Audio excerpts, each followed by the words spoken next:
Olá, queridos, a paz do Senhor Jesus. Nós estamos aqui para a nossa quarta aula sobre a história da igreja. Na última aula, nós paramos no período da perseguição imperial. Lembrando vocês, e vocês com certeza devem estar acompanhando na apostila de vocês, que nós estamos estudando todo o período da existência da igreja, desde a sua pré-existência, quando a Igreja de Cristo ainda não existia fisicamente, mas na mente de Deus a Igreja já existia desde antes mesmo da fundação do mundo. Nós também passamos pelo período da Igreja Apostólica, né? Que é aquele período depois da morte de Cristo, que surge o batismo com o Espírito Santo em Atos capítulo 2, e daí até meados do ano 100, nós temos o período apostólico.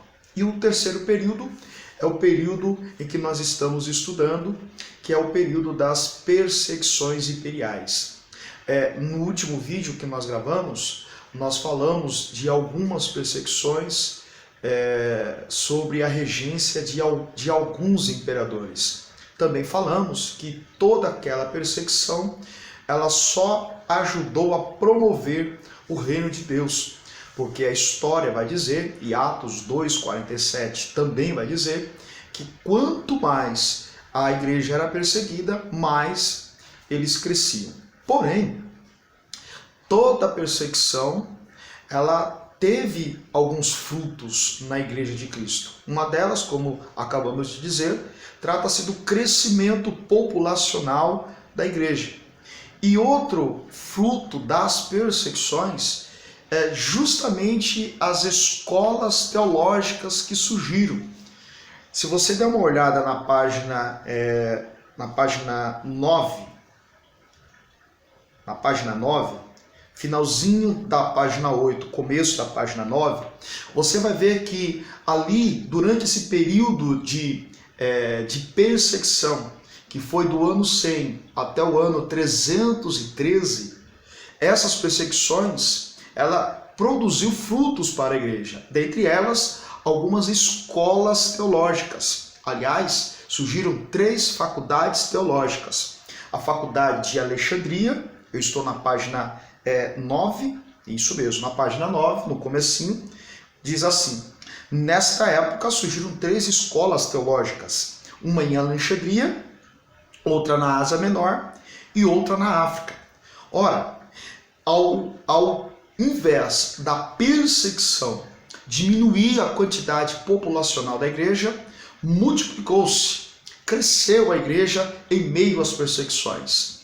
E esse crescimento exigiu que houvesse o estabelecimento de algumas escolas teológicas para justamente trazer as doutrinas ou elaborar doutrinas, regras de fé para esta igreja que está crescendo.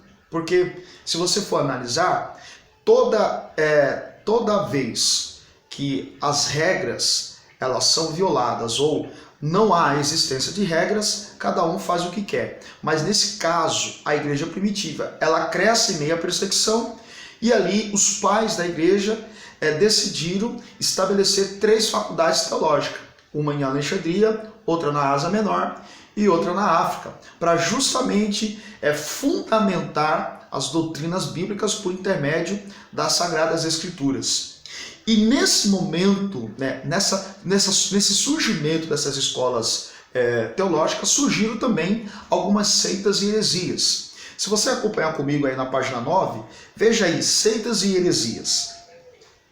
Juntamente com o desenvolvimento da doutrina teológica, desenvolviam-se também as seitas, ou como eles chamavam, as heresias na igreja cristã. Os cristãos não só lutaram contra as perseguições, mas contra as heresias e doutrinas corrompidas. Perceba que nesse crescimento houve a necessidade de fundamentar a doutrina bíblica para aquela igreja que estava crescendo. Mas em contrapartida surgiram algumas seitas e heresias. Importante destacar que a palavra seita ela vem do latim chamado secta. E secta, traduzindo para o português, quer dizer partido, grupo. Aqueles grupos anarquistas que se isolam e formam a sua seita, o seu grupo. E a palavra heresia vem do grego airesis, e esse termo airesis significa filosofia, ensino, doutrina. Então, seita é um partido, um grupo de pessoas que se formam, e heresias é a filosofia desse partido. Então, surgem as seitas e heresias nesse crescimento, nesse desenvolvimento da igreja. Bom, dentre algumas seitas, eu vou citar as mais importantes que estão aí na apostila de vocês. A primeira delas é a seita chamada os gnósticos. Veja aí, do grego gnosis, a palavra gnóstico significa sabedoria, conhecimento. Eles acreditavam que Deus Supremo é espírito absoluto, ou seja, que não possui corpo, e causa de todo bem, enquanto a matéria é completamente má, criada por um ser inferior que é Jeová. O propósito é então escapar deste corpo que aprisiona o espírito, a fim de chegar à libertação. É necessário que venha um mensageiro do reino espiritual, que é Cristo. Cristo, portanto, não era matéria, possuía somente a natureza divina. Bom, esse grupo chamado gnósticos, eles têm algumas particularidades. Dentro daquilo que nós acabamos de ler, vou elaborar alguns pontos, algumas crenças que eles disseminavam nesse crescimento da igreja. Primeiro delas, eles afirmavam que o corpo que foi criado por Deus era uma matéria corrompida, uma matéria má. Que o que é santo é o que está dentro desse corpo, que é a alma. Portanto, os gnósticos ensinavam durante esse período da igreja, na perseguição imperial, que nós temos que nos libertar desse corpo, que tudo aquilo que é praticado no corpo é corrompido, que o que importa é o que está dentro desse corpo. Aqui nós vamos dar asas a qualquer prática de pecado, porque eles acreditavam que tudo que cometemos pelo corpo já é corrompido, porque o que importa é o que está dentro. E isso era errado.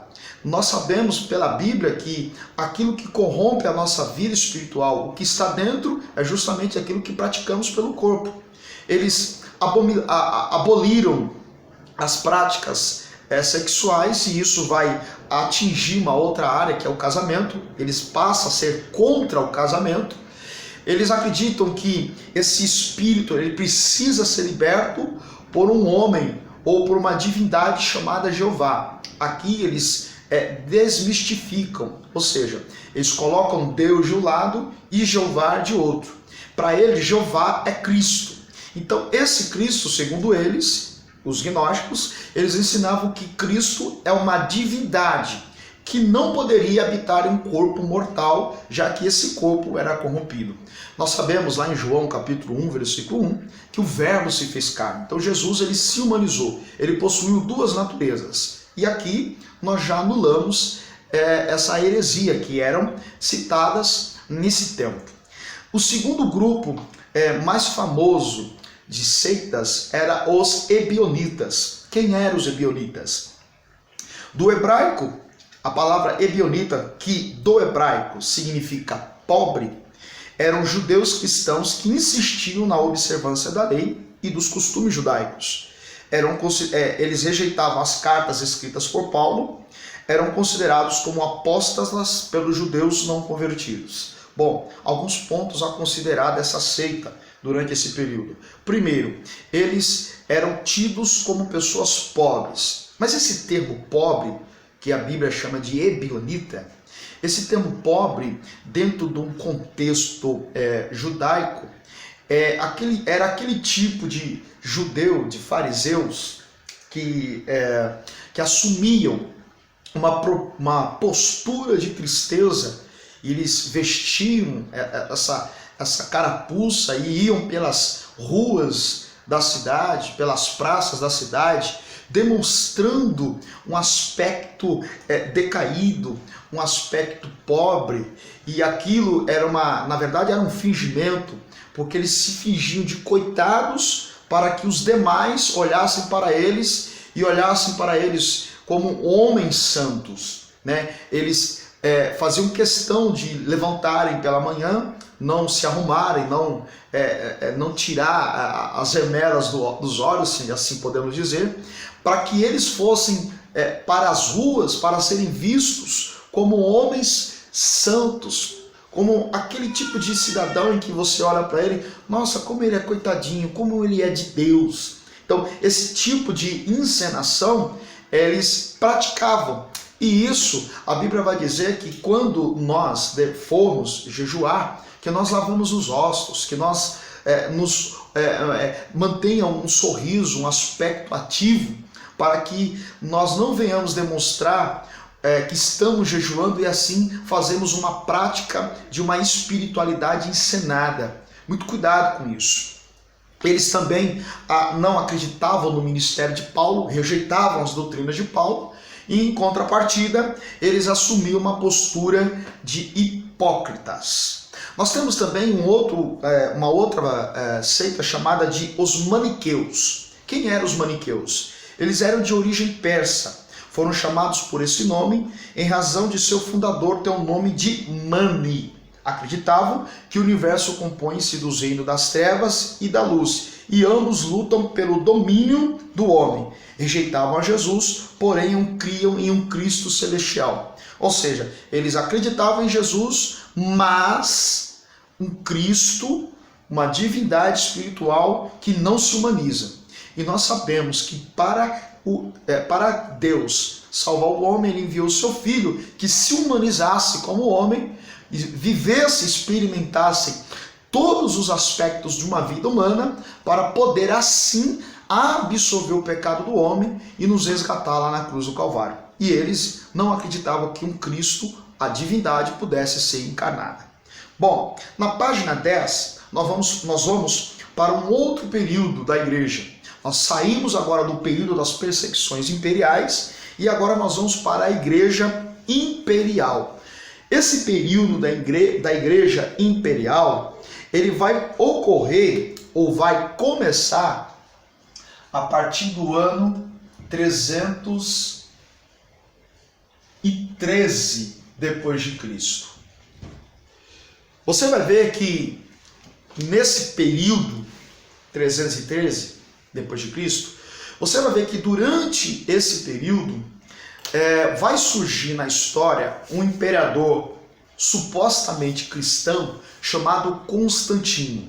Esse homem que olha para o seu império e vê a população de cristãos aumentando a cada dia, vai acabar com as perseguições, oficializando o cristianismo como religião oficial do Império de Roma. E com isso cessam as perseguições, cessam todas as angústias dos cristãos. E aí que mora o perigo, porque quando há esse relaxamento, vocês vão ver que no decorrer da lição vai surgir o catolicismo romano. Mas vamos lá, eu estou na página 10. A Igreja Imperial, ou o período da igreja durante o Império ou a continuidade do Império Romano. Bom, desde o edito de Constantino, em 313, até a queda de Roma, que ocorreu em 476 depois de Cristo, no ano 305, quando Diocleciano, que foi o imperador, abdicou o trono imperial, a religião cristã era terminantemente proibida, e aqueles que a professavam eram castigados com torturas e mortes. Logo após a abdicação de Diocleciano, 4 aspirantes à coroa estavam em guerra. Os 2 rivais mais poderosos eram Magêncio e Constantino. Constantino afirmou ter visto no céu uma cruz luminosa com os seguintes dizeres: por este sinal vencerás. Constantino ordenou que seus soldados empregassem para a batalha o símbolo que se conhece como labarium, que consistia na superposição de 2 letras gregas X e P. Em batalha trabalha sobre a ponte Nível, Constantino venceu o exército de Magêncio e este morreu afogado caindo nas águas do rio.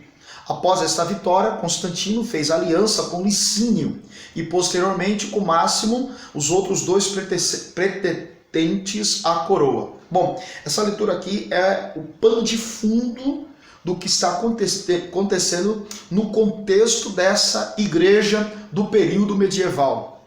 Continuando. Em 323 d.C., Constantino alcançou o posto supremo de imperador e o cristianismo foi então favorecido. Os templos das igrejas foram restaurados e novamente abertos em toda parte. Em muitos lugares, os templos pagãos foram dedicados ao culto cristão. Em todo o império, os templos pagãos eram mantidos pelo Estado, mas com a conversão de Constantino, passaram a ser conhecidos como as igrejas e o clero cristão. O domingo foi proclamado como dia de descanso e adoração. Como se vê, do reconhecimento do cristianismo como religião preferida, surgiram alguns bons resultados, tanto para o povo como para a igreja. Veja que a partir do momento do surgimento do imperador Constantino, o cristianismo passou a ser favorecido. Como você pode ler aí e acompanhar comigo, você vai perceber que as perseguições se cessaram. Veja alguns benefícios, eu ainda estou na página 10, que foram bons para a igreja durante esse período. Um deles, as perseguições acabaram. A crucificação ou a morte por crucificação foi abolida. Os templos restaurados e muitos construídos.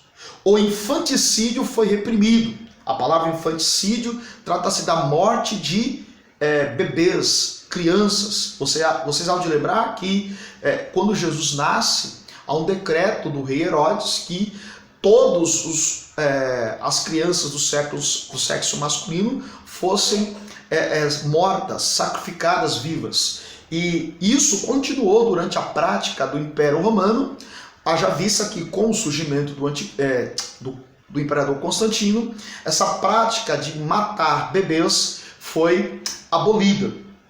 As lutas de gladiadores foram proibidas, né? Apesar de os triunfos do cristianismo haverem proporcionado boas coisas ao povo, contudo, a sua aliança com o Estado, inevitavelmente, página 10, deveria trazer, como de fato trouxe, maus resultados para a igreja. É durante esse período medieval que a igreja vai se associar com a política de Roma.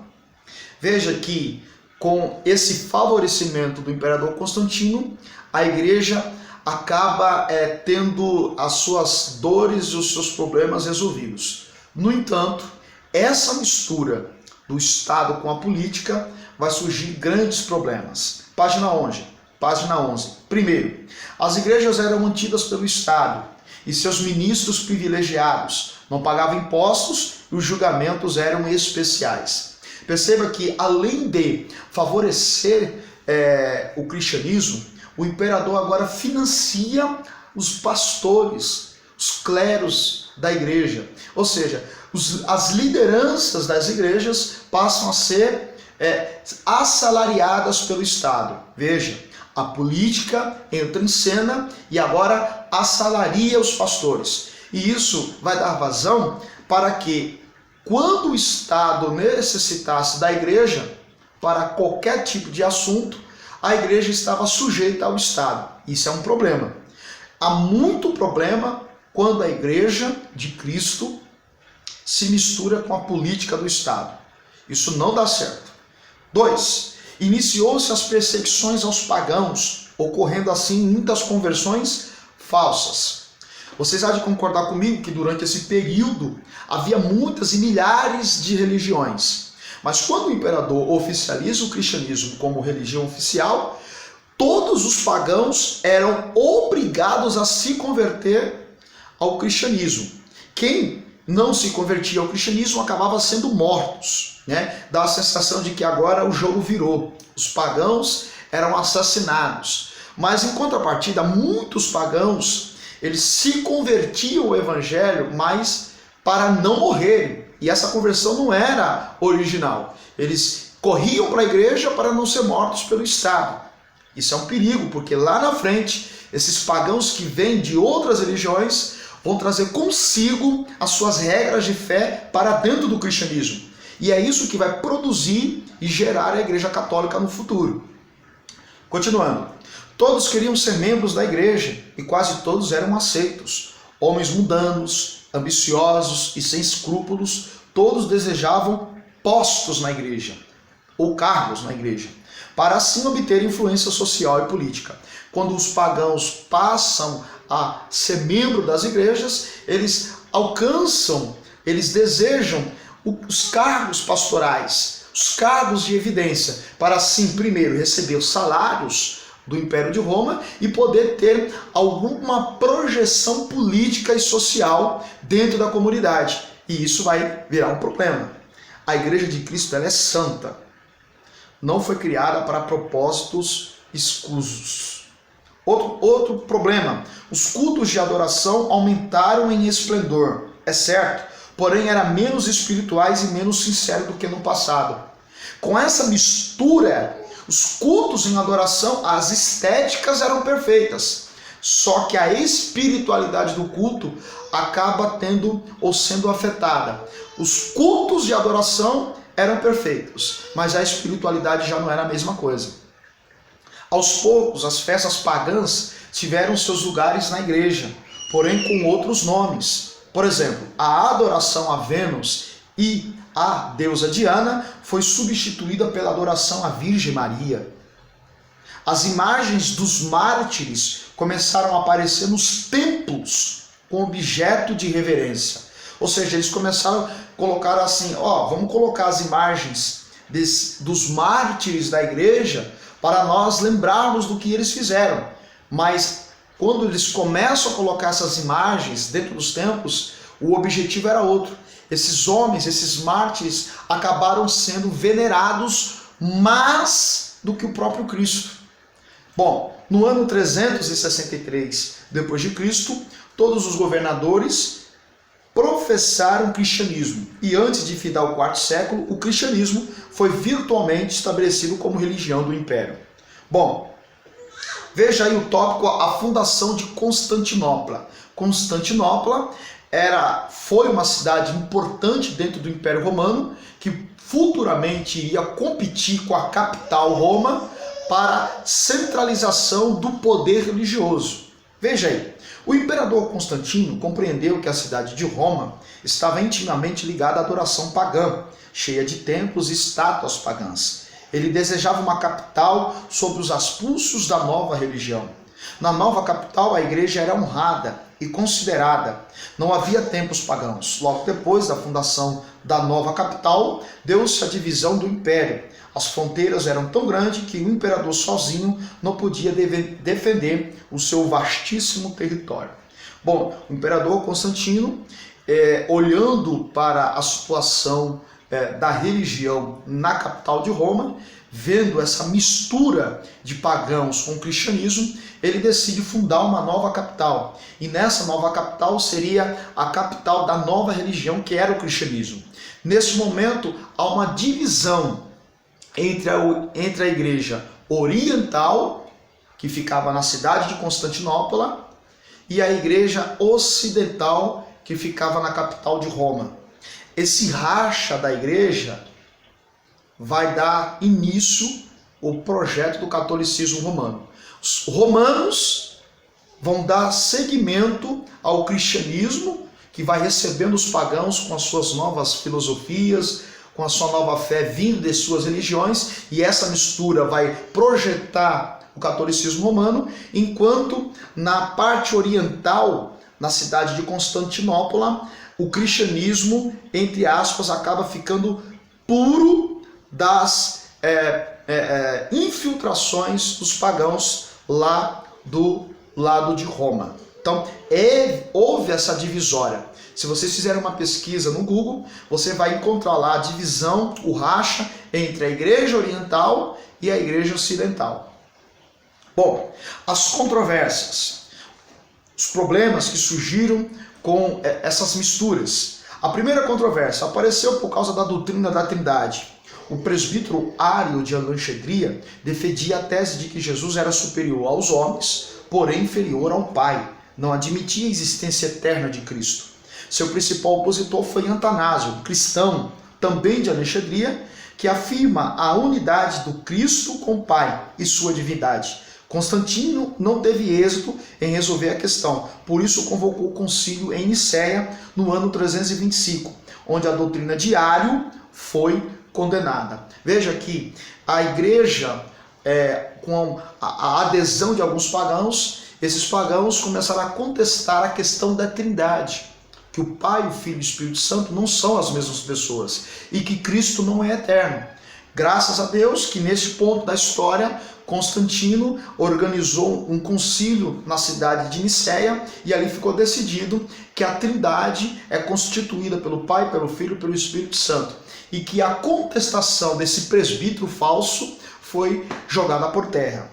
A segunda controvérsia, a controvérsia de Apolinário. Apolinário era um bispo na cidade de Laodiceia, quando declarou que a natureza divina tomou lugar na natureza humana de Cristo. Esta heresia foi condenada no Concílio de Constantinopla em 381.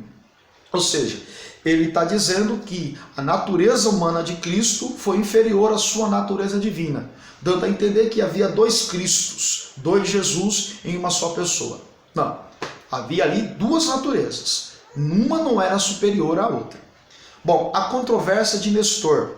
Nestor era sacerdote em Antioquia quando se opôs à aplicação do termo mãe de Deus. Veja que começou a ingressão dessas situações.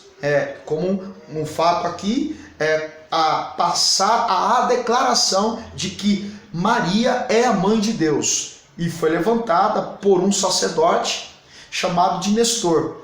A Maria conferiu o termo mãe de Deus a Maria, afirmou que as duas naturezas de Cristo agiam em harmonia.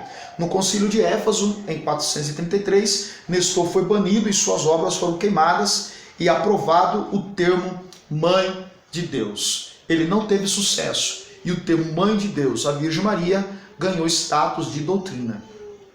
Bom, o desenvolvimento do poder da Igreja Romana. Roma reclamava para si a autoridade apostólica.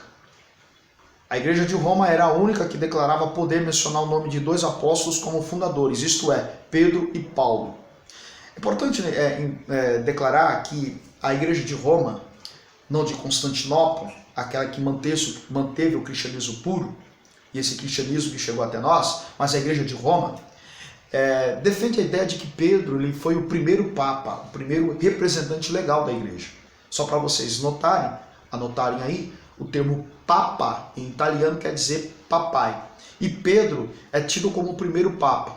Quando Jesus olhou para Pedro lá em Mateus 16, segundo a teologia católica, Jesus disse: eu te digo que tu és Pedro. Olha só, o nome Pedro vem do grego Petros. E Petros quer dizer fragmento de rocha. Fragmento de rocha. Os católicos, ou a Igreja de Roma, eles atribuem o texto de Mateus 16, quando Pedro revela que Jesus é o Filho do Deus vivo, Jesus olha para Pedro e diz assim: eu te digo que tu és Pedro, e sobre esta rocha, que era ele, eu edificarei a minha igreja e as portas do inferno não prevalecerão contra ela. Na teologia católica, por um erro de hermenêutica, de interpretação de texto, quando Cristo diz: eu te digo que tu és Pedro, Jesus está dizendo: eu te digo que tu és fragmento de rocha, rocha pequena. E sobre a rocha grande, que era ele, eu edificarei a minha igreja. Mas dentro da teologia católica, Jesus estava dizendo que Pedro era o edificador da igreja. Quando, na verdade, para nós, Jesus é o edificador da igreja e Pedro, sim, foi a primeira autoridade pastoral da igreja, não o primeiro papa. Primeiro que Pedro não poderia ter sido considerado papa, porque dentro da teologia católica, os papas assim como os cardeais, eles deveriam ser castos, adeptos do celibato. E Pedro era casado. E aonde que eu encontro isso na Bíblia? Lembra do texto em que Jesus foi curar a sogra de Pedro? Bom, se Pedro tem sogra, automaticamente Pedro era casado. Então só aí nós já derrubamos por terra a ideia de que Pedro poderia ter sido papa. Pedro não poderia ter sido papa, porque na estética papal, todos os papas, eles possuem grandes riquezas. Mas quando você vai para Atos capítulo 3, quando Pedro e João estão indo ao templo e eles encontram o coxo na Porta Formosa, Pedro vai olhar para eles e dizer assim: eu não tenho prata, eu não tenho ouro, ou seja, eu sou pobre, não tenho condições financeiras, mas o que eu tenho isso te dou. Em nome de Jesus, o Nazareno levanta e anda. Então Pedro não poderia ser esse papa que eles alegam que Pedro era o primeiro papa. Então vamos lá, continuando. A organização de Roma, e bem assim seus dirigentes, defendiam fortemente essas afirmações. Neste ponto, há uma contraste notável entre Roma e Constantinopla. Roma havia feito os imperadores, ao passo que os imperadores fizeram Constantinopla. Além disso, Roma representava ou apresentava um cristianismo prático. Nenhuma outra igreja sobrepujava no cuidado para os pobres, não somente com os seus membros, mas também entre os pagãos. Eles tinham uma obra de caridade muito forte, mas acabaram assumindo e aceitando todas as filosofias pagãs daqueles que entravam para o cristianismo na parte de Roma. Bom, o cristianismo vivo. Nesse momento surgiram os pais da igreja. Toda vez que você ouvir o termo os pais da igreja, são aqueles defensores da fé. Nesse período em que a igreja da parte de Roma está se misturando com os pagãos, levantaram-se grandes homens, grandes teólogos para defender a doutrina bíblica. E o primeiro deles, ou um deles, foi um homem chamado Atanásio. Estou na página 12.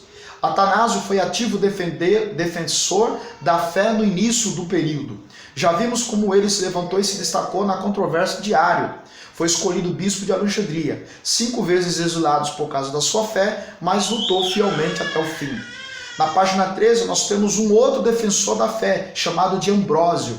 Foi eleito bispo enquanto ainda era leigo e nem mesmo batizado. Converteu-se posteriormente, repreendeu o próprio imperador, um homem chamado Teodósio, por causa de um ato cruel, e mais tarde o próprio imperador o tratou com alta distinção. Foi autor de vários livros. Um outro defensor da fé nesse período de instabilidade foi um homem chamado de João Crisóstomo. Boca de Ouro, era conhecido como Boca de Ouro em razão de sua eloquência inigualável. Foi o maior pregador desse período. Um outro defensor foi um homem chamado Jerônimo. Foi o mais erudito de todos. Estudou literatura e oratória em Roma. De seus numerosos escritos, o que teve maior influência foi a tradução da Bíblia para o latim, chamada ou conhecida como Vulgata. Quando vocês ouvirem o termo Vulgata é a tradução da Bíblia do grego para o latim.